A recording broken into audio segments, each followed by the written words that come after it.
Daí a dificuldade da gente conseguir identificar a lipodistrofia no nosso filho, né? Se a gente tem uma lipodistrofia que está no início, como é que eu vou conseguir enxergar e como é que eu vou conseguir fazer a palpação dessa lipodistrofia? Então, na criança, ela é muito mais complicada da gente identificar, principalmente no início dessa lipodistrofia, ok? Então, a gente tem que estar atentos ao tratamento de forma ampla, né? A criança aplica insulina, a criança ela faz o rodízio correto, então a gente tem que estar atentos a cada um dos detalhes da aplicação de insulina. Por isso que eu falo, é extremamente importante que nós tenhamos um plano, tá? Um plano de aplicação, de rodízio de aplicação de insulina, tá? Não adianta a gente ir, por exemplo, para uma consulta, tá? E o profissional que atende vocês chegar para vocês e falar assim, olha, você não vai aplicar insulina em determinado local no seu filho, tá? Você só pode aplicar nos outros locais, não pode aplicar em um determinado. E manda vocês para casa. Você tem que sair dessa consulta sabendo quais são os locais e a forma que você vai fazer a aplicação da insulina, justamente para a gente não ter problemas de surgimento de lipodistrofia. Tá entendendo? Ok, então tá, vamos lá, vamos seguir. Então, qual é a etiologia, né? Da onde é que surgiu? Como é que surge a lipodistrofia? A gente tem que estar atento a isso, a essas informações, porque quanto mais informações nós tivermos a respeito do surgimento dela, né, da etiologia dela, a gente tem condições de atuar preventivamente, tá ok? Deixa eu responder uma pergunta aqui que estão fazendo. Revolts, pode ter lipodistrofia sem motivo aparente? Por exemplo, meu pai é diabético tipo 2, não usa insulina e acima da barriga tem um caroço que parece com isso. Oi, Rê, olha só, no caso do seu pai, se ele não utiliza insulina, provavelmente ele possa ter, qual é a região? Acima da barriga tem um caroço. Pode ser uma hérnia, tá? Pode ser uma hérnia, então você tem que avaliar isso com o médico. A lipodistrofia que eu estou falando, pessoal, ela está relacionada à aplicação de insulina, tá certo? Ela está diretamente relacionada à aplicação, tá? Então, quando a gente fala em etiologia, que é da onde ela surge, não existem estudos que apontem exatamente por que ela surge. O que nós temos são agentes relacionados ao surgimento delas. E aí eu vou pontuar para vocês dois itens que estão relacionados ao surgimento dela e que nós temos que ter muita atenção, que são, por exemplo, microlesões recorrentes. O que são microlesões recorrentes? Dentro das microlesões recorrentes, nós temos dois tipos de microlesões. Vou dar aqui o exemplo do primeiro tipo de microlesão recorrente. Imagina que você ou seu filho faz a aplicação de insulina dele, ou você faz a aplicação nele, mas que você aplica insulina nele sempre no mesmo local, ok? Estou dando aqui o exemplo, a gente vai pontuar os locais da aplicação direitinho. Mas eu quero repassar aqui com vocês essa informação que é muito importante, que é um dos motivos, tá, considerados para o desenvolvimento, para o surgimento da lipodistrofia, que é o quê? É justamente nós aplicarmos insulina, tá, sempre no mesmo local. Quando a gente faz a aplicação de insulina sempre no mesmo local, nós estamos causando o quê? Nós estamos causando microlesões, microtraumas, aonde? Só na pele? Não. A agulha, ela entra até onde? Não entra até o tecido adiposo, até a gordurinha? Entra. Então, quando você faz a aplicação sempre no mesmo local, você começa a lesionar aquela região, tá? Aquele tecido, aquela área do tecido adiposo. E quando gera uma lesão, o que a lesão traz consigo? A lesão traz inflamação do tecido. Toda inflamação obrigatoriamente gera o quê? Gera inchaço, tá? Gera inchaço, gera vermelhidão e gera dor, tá? Agora, no caso da aplicação constante no mesmo lugar, quando você faz a aplicação constante e faz injeta a insulina na pele, agora sim nós temos estudos que mostram que determinadas insulinas favorecem, tá? Favorecem o desenvolvimento de tecido adiposo. Ou seja, aí vem aquela história de que insulina engorda, tá certo? Não é que a insulina engorda, tá? Nós temos o problema da aplicação constante e frequente no mesmo local, causando o quê? Causando lesão no tecido adiposo, gerando lipodistrofia, tá? Então, aquela frequência de aplicação sempre no mesmo local vai lesionar o tecido adiposo. Com a aplicação da insulina, a insulina vai favorecer, tá, o surgimento de mais gordurinha no local, e aí começa a formação da lipodistrofia, ok? Então, esse daí é um dos primeiros relacionados ao microtrauma. Agora, qual é o segundo relacionado ao microtrauma?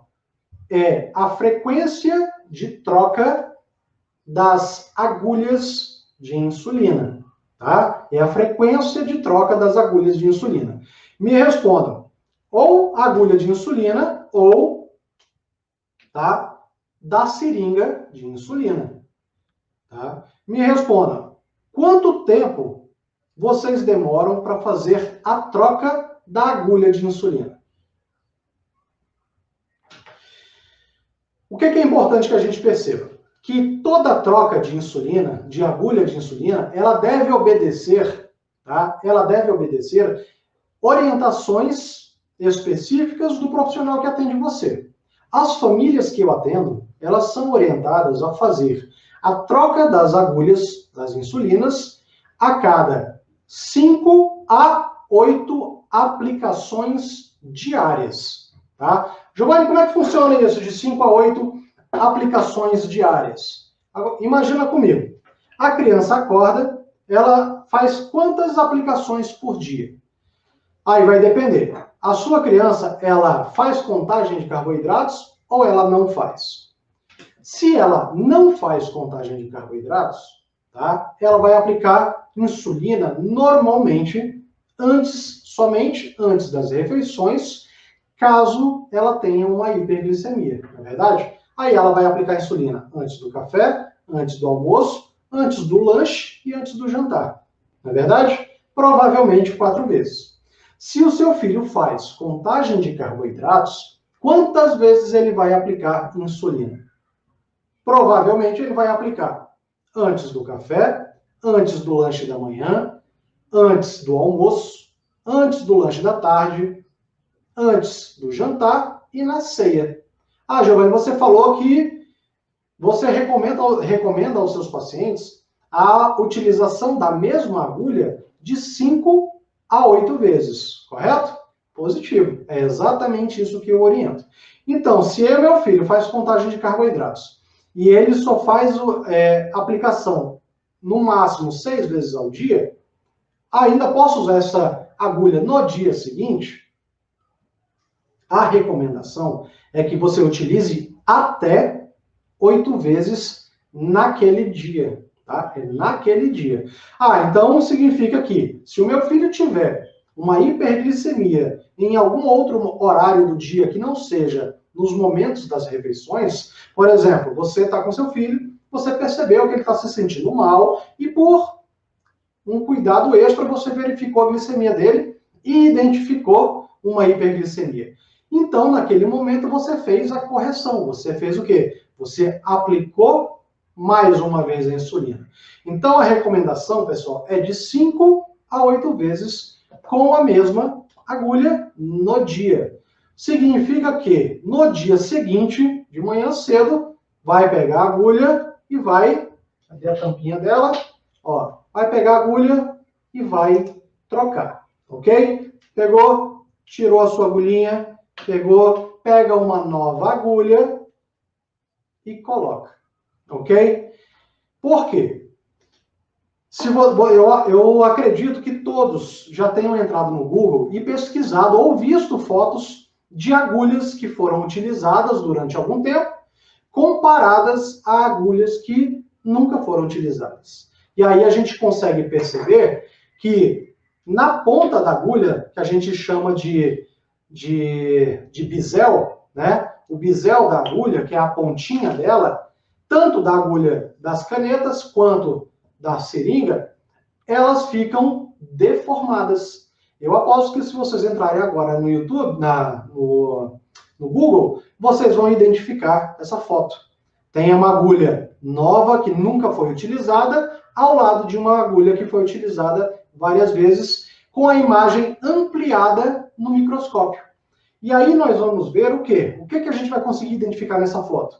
Que aquela agulha que foi utilizada várias vezes já está com a ponta dela toda amassada, não é verdade? Eu tenho certeza que todo mundo já deve ter visto essa imagem na internet. Se não viram, no final hoje dessa live, dá uma olhadinha que vocês vão perceber o que eu estou querendo dizer.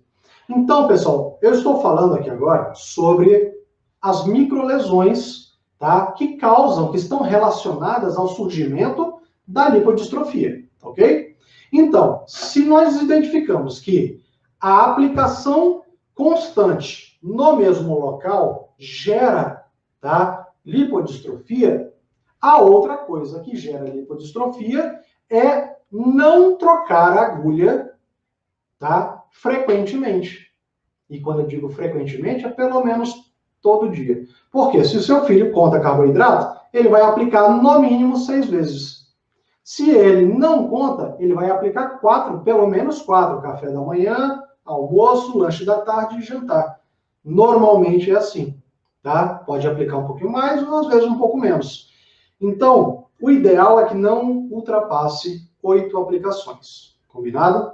Por quê? Porque quando a gente começa a utilizar a agulha que já está com a ponta amassada, você vai conseguir enxergar? Não vai, porque a agulha ela é tão pequenininha, tá? A agulha ela é tão pequena, não sei se vocês conseguem ver, deixa eu aproximar. A agulha ela é tão pequena, tá? Principalmente a número 4, que você não consegue enxergar o buraquinho dela, que é o bisel. Imagina, se eu que não uso óculos já tenho dificuldade para enxergar, imagina quem usa óculos. Não vai enxergar mesmo. Então, você não vai perceber que a ponta da agulha está amassada. E aí, quando você começa a aplicar a insulina no seu filho, ou ele mesmo faz a aplicação, o que ele vai começar a reclamar na hora da aplicação? É de dor, não é verdade? Ele vai começar a sentir dor durante as aplicações. Justamente por conta da ponta da agulha estar toda amassada. E isso vai gerar uma lipodistrofia, ok? Então, pessoal, quando a gente fala na etiologia, né, no surgimento da lipodistrofia, a gente pensa primeiramente nas microlesões da pele. E aí elas são relacionadas, como eu falei, à aplicação de insulina no mesmo local e a aplicação de insulina com agulha utilizada várias vezes, tá? Que não há uma alternância de agulha. Isso, então, propicia o surgimento da lipodistrofia.